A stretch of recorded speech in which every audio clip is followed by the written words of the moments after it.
All right, welcome to another deep dive. This time, we're going to be talking about measles. Measles. Yeah, Yeah. and when I was getting ready for this, I was kind of surprised Yeah. because it's not just a childhood rash. Yeah. There's a lot more to it than you might think. Sure. So today we're going to be diving into like all the surprising facts about this very, very contagious disease. Right. You might be thinking, measles, isn't that something we took care of a while ago with vaccines? Yeah, But, even though we've got it mostly under control, I think it's still really important to understand how measles works and why it's still something we should be aware of. absolutely.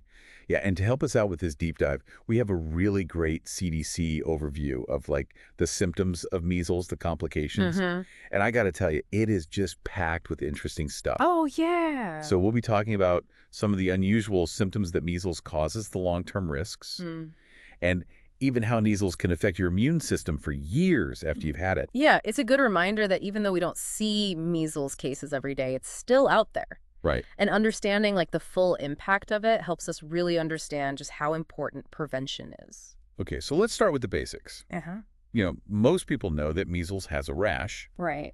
but what are like the very first signs that someone might have it? Like what kicks things off? Well, imagine you're a doctor and a parent brings in their child and they're really worried because the child has had a high fever, Yeah. cough runny nose, and red watery eyes for a few days. Oh, yeah. That's how measles often starts about a week to 2 weeks after being exposed. So first it sounds a lot like a common cold. Yeah, exactly. It can be really tricky to diagnose right away because those early symptoms are so similar to other respiratory illnesses. Oh, I see. That's why it's really important for doctors to ask about possible exposure to measles, especially if there are cases going around in the community.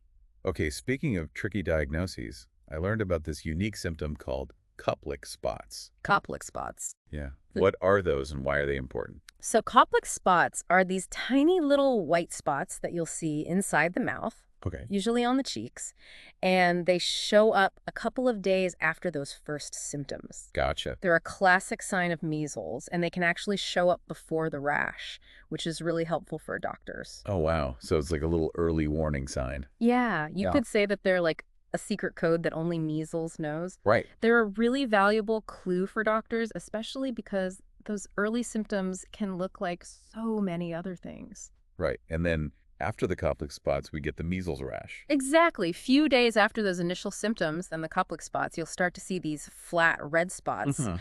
and they usually start on the face around the hairline. Oh. And here's the thing, the fever often spikes again when that rash appears, Oh. which can be really worrying for parents. Yeah, it doesn't sound fun at all. No. I understand that there's more to measles than just the rash, though.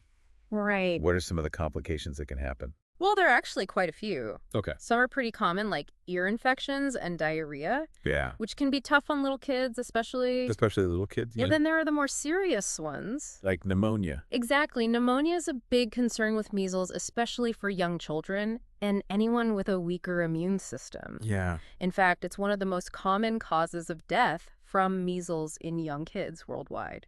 Oh, wow. That's a scary thought. Yeah, it's definitely a reminder that this isn't just a harmless little childhood illness. Right. And the CDC report also mentioned something called encephalitis, Mm-hmm. which is swelling of the brain. That's right. Encephalitis is a really scary complication because it can lead to long-term problems like seizures, deafness, even intellectual disabilities. Oh, wow. It happens in about 1 out of every 1,000 kids with measles, and sadly, sometimes it can be fatal.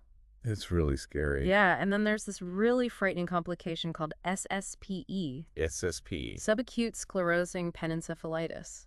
Wow.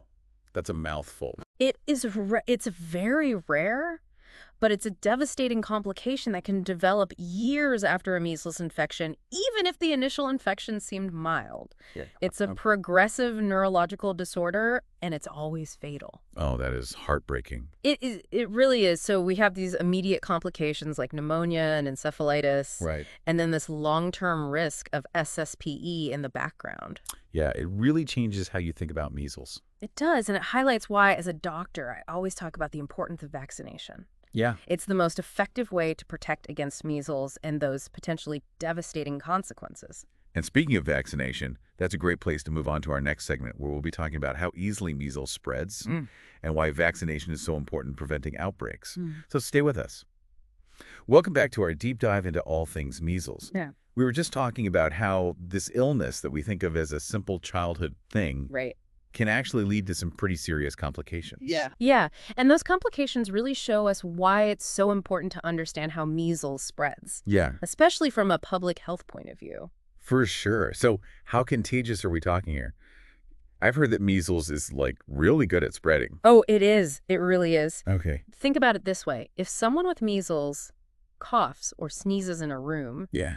those tiny little virus particles can actually stay in the air for up to 2 hours. 2 hours. Wow, that's a long time. It is. And during that time, anyone who's not immune to measles and comes into that room could breathe in those particles Oh, wow. and get infected. So it's not just about being close to someone with measles, it's also about being in a place where they've been. Exactly. And it doesn't stop there.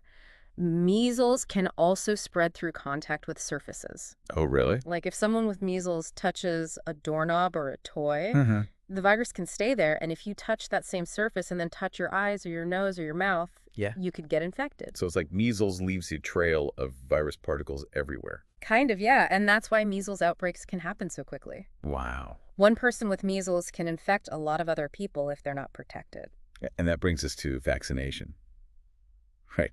The MMR vaccine, Right. which is our best defense against measles. Absolutely. But I think a lot of people don't really get how it works or why it's so effective.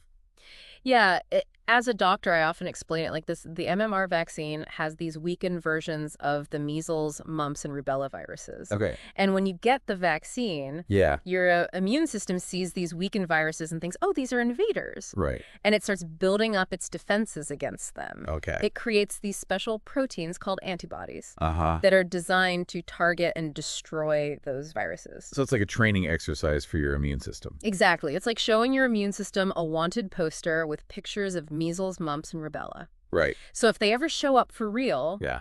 your immune system knows exactly what to do. It's ready to fight them off. And that protection isn't just for the person who got vaccinated, right? Right. We hear a lot about herd immunity. Yeah, herd immunity is this amazing thing Yeah. where if enough people in a community are vaccinated against a disease, Okay. it becomes really hard for that disease to spread. Right. Even people who can't be vaccinated, like babies or people with certain health conditions, they're protected too because the virus has fewer chances to jump from person to person. So it's like everyone who's vaccinated is helping to protect everyone. Exactly. It's a great example of how doing something good for yourself can also help protect your whole community. That's a really cool way to think about it. But we also have to talk about the fact that there are some worries and anxieties about vaccines, Right.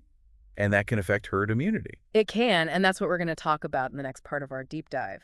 Yeah, we'll be looking at some of the common concerns that people have about the MMR vaccine and looking at what the science says, so stay tuned.